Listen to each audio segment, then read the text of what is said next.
Hello traders, this is Bhuvaneshwaran. So நாளைக்கு வந்து market எந்த மாதிரி இருக்கும் அப்படிங்கிறத இந்த வீடியோவில் பார்ப்போம். நான் இப்போது டே டைம் ஃப்ரேம் வந்து வச்சுருக்கேன். ஆல்ரெடி இதை வந்து பார்த்திங்கன்னா நான் மண்டே அன்றைக்கி மார்னிங் வந்து கொடுத்துருந்தேன். மார்க்கெட் வந்து இப்படி ஒரு ட்ரெண்ட் லைனை ஃபார்ம் பண்ணுது. சரியா, மார்க்கெட் இந்த மாதிரி ஒரு ட்ரெண்ட் லைன் ஃபார்ம் பண்ணிக்கிட்டு இருக்குது. அது எக்ஸாக்டாக இப்படி வச்சுக்கோங்க. ஓகேவா, இந்த ட்ரெண்ட் லைனை வந்து ஃபாலோ பண்ணோம். ஸோ இப்போ இது வந்து பார்த்திங்கன்னா கிட்டத்தட்ட ஒரு ரெசிஸ்டன்ஸ் ரேஞ்சுக்கிட்டே இருக்குது அப்படிங்கிற மாதிரி சொல்லியிருந்தேன். இந்த மாதிரி ட்ரா பண்ணியிருந்தேன். அதே போல் பார்த்தீங்கன்னா மார்க்கெட் வந்து ஒரு கேப் டவுனில் ஓப்பன் ஆனிச்சு. அதுக்கப்புறம் பார்த்தீங்கன்னா கீழே தான் வந்து முடிஞ்சிருக்கு. ஸோ கிஃப்ட் நிஃப்டி வந்து 90,600 சம்திங் கிட்ட வந்து ட்ரேட் ஆகிட்டு இருக்கு. ஸோ அதை பேஸ் பண்ணி பார்க்குறப்போ நம்ம மார்க்கெட்டோட அந்த க்ளோஸ் ஆனிச்சு இல்லையா, அதுலேருந்து பார்த்தீங்கன்னா 150 பாயிண்ட்ஸ் வந்து மேலே தான் ட்ரேட் ஆகிட்டு இருக்கு. ஸோ நாளைக்கு மார்க்கெட் வந்து ஓப்பன் ஆக போகிறப்போ கேப் அப்பில் ஓப்பன் ஆகுதா இல்லை கேப் டவுனில் ஓப்பன் ஆகுதா அப்படிங்கிறத பார்த்துட்டு அதுக்கு தகுந்த மாதிரி உங்களோட ட்ரேடிங்கை வந்து நீங்கள் வச்சுக்கோங்க. இதில் இன்னொரு விஷயம் சொல்லணும். ஃப்ரைடே மார்க்கெட் அதாவது க்ளோஸ் பண்ணது வந்து பார்த்திங்கன்னா கிட்டத்தட்ட 90,400 சம்திங் கிட்ட க்ளோஸ் ஆனிச்சு. அதுக்கப்புறம் சண்டே வந்து பார்த்திங்கன்னா இந்த முகூர்த் ட்ரேடிங்கில் எல்லாருக்குமே தெரியும். அப்போ வந்து எல்லாருமே பார்த்திங்கன்னா ஸ்டாக்ஸை வந்து பை பண்ணுவாங்க. ஒரு சென்டிமெண்ட்டுக்காக ஸ்டாக்ஸை பை பண்ணுவாங்க. அதனால தான் பார்த்திங்கன்னா மார்க்கெட்டிங் இவ்வளோ கேப் அப்பில் வந்து ஓப்பன் ஆனிச்சு. ஸோ நெக்ஸ்ட் டே மண்டே பார்த்திங்கன்னா அதுக்கப்புறம் அதாவது ஆஃப்டர் தீபாவளி ஹாலிடேஸ்லாம் முடிஞ்சதுக்கப்புறம் மண்டே என்ன ஆகும் அப்படின்னா ஒரு சிலர் வந்து ப்ராஃபிட் புக்கிங் வந்து பண்ணியிருக்கலாம். சரியா, ஸோ அதனால் கூட இந்த கேப்பெல்லாம் வந்து ஃபில் பண்ணியிருக்கலாம். ஆனால் இந்த ஃப்ரைடே முடிஞ்ச அந்த லெவலுக்கும் மேலே தான் பார்த்தீங்கன்னா மண்டே முடிஞ்சிருக்கு. சரியா, இந்த லெவலை இன்னும் வந்து அது கிராஸ் பண்ணி கீழே க்ளோசிங் வைக்கல. மண்டேயோட க்ளோசிங் அப்படிங்கிறது வந்து ஃப்ரைடேவோட க்ளோசிங்க்கு மேலே தான் இருக்குது. சரியா, ஸோ இந்த இடத்துல ப்ராஃபிட் புக்கிங் அப்படிங்கிறது வந்து ஒன்று நடந்திருக்கலாம். ஸோ அதனால் நீங்கள் இப்போ வந்து ரொம்ப கவனமாக இருக்க வேண்டிய இடம் வந்து இது. இப்போ இதை வந்து பிரேக் பண்ண போகுதா மார்க்கெட்டு, இந்த ட்ரெண்டை பிரேக் பண்ண போகுதா, இல்லை இதை வந்து ரெசிஸ்டன்ஸாக ஃபாலோ பண்ணி திரும்ப கீழே இறங்க போகுதா அப்படிங்கிற மாதிரி பார்க்கணும். சப்போஸ் கீழே இறங்கினாலும் நிறைய சப்போர்ட் அப்படிங்கிறது வந்து அதிகமாகவே இருக்குது. ஸோ இந்த ரேஞ்சை பாருங்கள். ஸோ இது வந்து ஆல்ரெடி சப்போர்ட் எடுத்த ரேஞ்சு. இந்த இடத்துல சப்போர்ட் எடுத்திருக்கு. அகெயின் பாருங்கள் மார்க்கெட் இங்கே சப்போர்ட் எடுத்திருக்கு. தென் இந்த லெவல்லையும் சப்போர்ட்டு. அதுக்கடுத்து தான் மார்க்கெட் மேலே ஏறி கீழே வந்து இங்கேயும் சப்போர்ட் எடுத்து தான் மேலே போயிருக்கு. ஸோ இந்த இடம் 90,300 சம்திங். சரியா, 90,330 இந்த 350 இந்த ரேஞ்சு வந்து உங்களுக்கு ஒரு சப்போர்ட்டாக கூட ஆக்ட் ஆகலாம் நாளைக்கு. இன்கேஸ் மார்க்கெட் வந்து கேப் டவுனில் ஓப்பன் ஆனிச்சு அப்படின்னா இந்த இடத்த வந்து ஒரு சப்போர்ட்டாக வச்சுக்கோங்க. இதுக்கிட்ட சப்போர்ட் எடுக்க வாய்ப்பு இருக்குது. இல்லை இதை பிரேக் பண்ணுச்சு அப்படின்னா உடனே வந்து பிரேக் அவுட் கொடுத்துருச்சின்னு சொல்லிட்டு லாங் பொசிஷன் போயிட வேணாம். இந்த இடத்த வாட்ச் பண்ணி பாருங்கள். ஸோ இந்த இடத்துக்கிட்ட நான் ஒரு ட்ராப் பண்ணுறேன் பாருங்கள் இந்த லைனை. ஸோ இங்கே பாருங்கள் மார்க்கெட் ஆல்ரெடி வந்து இதுக்கிட்ட மார்க்கெட் இதை பிரேக் பண்ணதுக்கப்புறம் இங்கே வந்து ரெசிஸ்டன்ஸாக இருந்திருக்கு. அகைன் கீழே வந்த மார்க்கெட்டு திரும்ப மேலே போய் இதை பிரேக் பண்ணதுக்கப்புறம் தான் மேலே போயிருக்கு. அகைன் இந்த இடத்துக்கிட்ட சப்போர்ட் எடுக்க ட்ரை பண்ணியிருக்கு. இதை ஸ்ட்ராங்காக பிரேக் பண்ணதுக்கப்புறம் இதுக்கு மேலே இந்த லெவலுக்கு மேலே க்ளோசிங் வைக்க முடியல. அகைன் கீழே வந்து இங்கே சப்போர்ட்டு, தென் இதை பிரேக் பண்ணிட்டு மேலே போயிருக்கு. திரும்ப இந்த இடம் வந்து சப்போர்ட்டாக ஆக்ட் ஆகிருக்கு. அதுக்கப்புறம் இதை பிரேக் பண்ணதுக்கப்புறம் மார்க்கெட் ஃபுல்லாக கீழே வந்திருக்கு. ஸோ இது வந்து ஒரு நல்ல ரெசிஸ்டன்ஸு. மார்க்கெட் இன்கேஸ் இதை பிரேக் பண்ணாலும் இந்த லெவலை வந்து டச் பண்ணிட்டு திரும்ப கீழே வரதுக்கான வாய்ப்பு அப்படிங்கிறது இருக்குது. ஸோ இந்த 19,650 இந்த லெவலை வந்து கொஞ்சம் நோட் பண்ணி வச்சுக்கோங்க. சரியா, அதாவது கீழே வந்து 90,330 இல்லை 350 இதை வந்து நோட் பண்ணிக்கோங்க. அதே போல் மேலே வந்து 90,650 இது வந்து பார்த்திங்கன்னா ஒரு ரெசிஸ்டன்ஸாக இருக்கிறதுக்கான வாய்ப்பு இருக்குது. ஸோ இந்த லெவலை பிரேக் பண்ணால் தான் ஃபர்தராக மார்க்கெட் வந்து அதோட டைரெக்ஷனை வந்து சேஞ்ச் பண்ணும். மேலே போகிற மார்க்கெட் வந்து இதை ஸ்ட்ராங்காக பிரேக் பண்ணணும். அதே போல் கீழே வர மார்க்கெட் வந்து இந்த லெவலை ஸ்ட்ராங்காக பிரேக் பண்ணுச்சு அப்படின்னா ஃபர்தராக கீழே வரும். ஸோ ஸ்ட்ராங் சப்போர்ட்டுங்கிறது வந்து அடுத்தடுத்து இருந்துக்கிட்டே தான் இருக்குது. நம்ம இந்த மாதிரி கேண்டிலை பேஸ் பண்ணி சப்போர்ட் அண்ட் ரெசிஸ்டன்ஸை ட்ரா பண்ணோன்னா அடுத்தடுத்து சப்போர்ட்டுங்கிறது வந்து இருந்துக்கிட்டே இருக்கும். ஸோ அதே போல் 330க்கு அப்புறம் இந்த 230, 250 இதையும் பார்த்தீங்கன்னா ஒரு சப்போர்ட்டாக கூட நம்ம வந்து சொல்லலாம். ஏன் அப்படின்னா ஆல்ரெடி இந்த லெவல் கிட்ட பாருங்கள். ஸோ இங்கே வந்து சப்போர்ட் எடுத்திருக்கு. மார்க்கெட் இங்கே சப்போர்ட் எடுத்தால் மேலே போனது. தென் இந்த இடத்துக்கிட்ட வந்து திரும்ப சப்போர்ட் எடுத்துகிட்டு மேலே போயிருக்கு. இதை ஸ்ட்ராங்காக பிரேக் பண்ணி கீழே வந்திருக்கு. அதுக்கப்புறம் திரும்ப ரீடெஸ்ட் பண்ணது திரும்பவும் கீழே வந்துட்டு, அதாவது மேலே போனது திரும்ப இந்த லெவலில் டச் பண்ணிட்டு கீழே வந்து தான் இதை பிரேக் அவுட் கொடுத்ததுக்கப்புறம் மார்க்கெட் மேலே போயிருக்கு. சரியா, ஸோ இந்த கேப்பெல்லாம் பார்த்தீங்கன்னா இன்னும் ஃபில் பண்ணாமலே இருக்குது. இப்போ வந்து ஒரு கன்ஃபியூஷனான ஒரு மைண்ட் செட் தான் இருக்கும். ஒரு கிளியரான ஒரு வியூ அப்படிங்கிறது வந்து கிடைக்காது. ஏன்னா இதை வந்து பிரேக் பண்ண போகுதா இல்லை இதை டெஸ்ட் பண்ணிவிட்டு இதை ரெசிஸ்டன்ஸாக இதை வந்து கன்சிடர் பண்ணிட்டு திரும்ப கீழே வரப்போகுதா அப்படிங்கிறது மாதிரி நிறைய குழப்பம் இருக்கும். அதுக்கு அப்படியே கீழே வந்தால் இதுக்கு அடுத்தடுத்த சப்போர்ட்டுங்கிறது வந்து பார்த்திங்கன்னா இங்கே இருக்குது. ஸோ இதுக்குள்ளேயே பார்த்திங்கன்னா ட்ராவல் ஆகிறதுக்கான வாய்ப்பும் இருக்குது. சரியா, ஸோ இதெல்லாம் கன்சிடர் பண்ணி அதுக்கு தகுந்த மாதிரி உங்களோட ட்ரேடை நீங்கள் வச்சுக்கோங்க. ஸோ இப்போ வந்து பேங்க் நிஃப்டி நான் வந்து வச்சுருக்கேன். பேங்க் நிஃப்டி வந்து வீக்லி டைம் ஃப்ரேம் வந்து வச்சுருக்கேன்.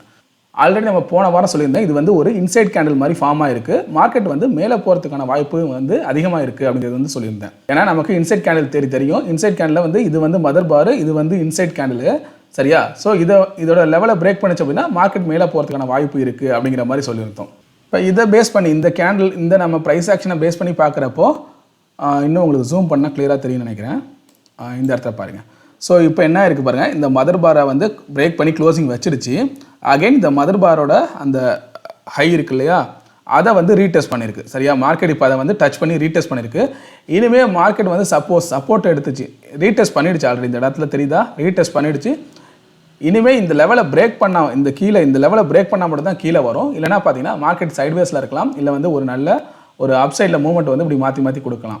ஆனால் அப்சைடில் போகிறதுக்கான வாய்ப்பும் கம்மி. ஏன் அப்படி சொல்கிறேன்னா, இது வந்து ஒரு ரெசிஸ்டன்ஸ். ஏன்னா ஆல்ரெடி நமக்கு தெரியுது, இந்த இடத்துல பாருங்கள் ஒரு டபுள் டாப் மாதிரி ஒரு இந்த இடம் வந்து ஃபார்ம் ஆகிருக்கு. சரியா, இது ஃபஸ்ட்டு டாப்பு, இது வந்து செகண்ட் டாப்பு, டபுள் டாப் மாதிரி ஃபார்ம் ஆகி அதுக்கப்புறம் பார்த்தீங்கன்னா இந்த லெவலில் பிரேக் அவுட் கொடுத்தா மார்க்கெட் கீழே வந்திருக்கு. இதை வந்து ரீடெஸ்ட் பண்ணுறதுக்காக போயிருக்குங்கிற மாதிரியும் நம்ம சொல்லலாம்.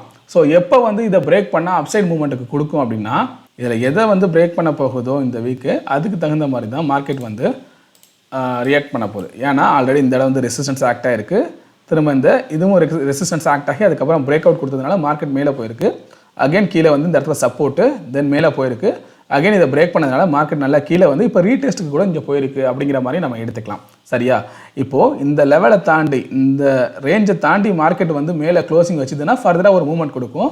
ஸோ இது ஃபர்தராக எங்கே போகும் அப்படின்னா, இதுக்கப்புறம் பார்த்தீங்கன்னா இந்த ரேஞ்சு 45,425 இந்த லெவல் வரைக்கும் போகிறதுக்கான வாய்ப்பு வந்து இருக்குது. ஏன்னா இந்த இடத்துல பார்த்தீங்கன்னா அந்த கேப்புங்கிறது வந்து கொஞ்சம் இருக்குது. ஸோ இது வரைக்கும் போயிட்டு கூட மார்க்கெட் திரும்ப ரிட்டர்ன் வரலாம்.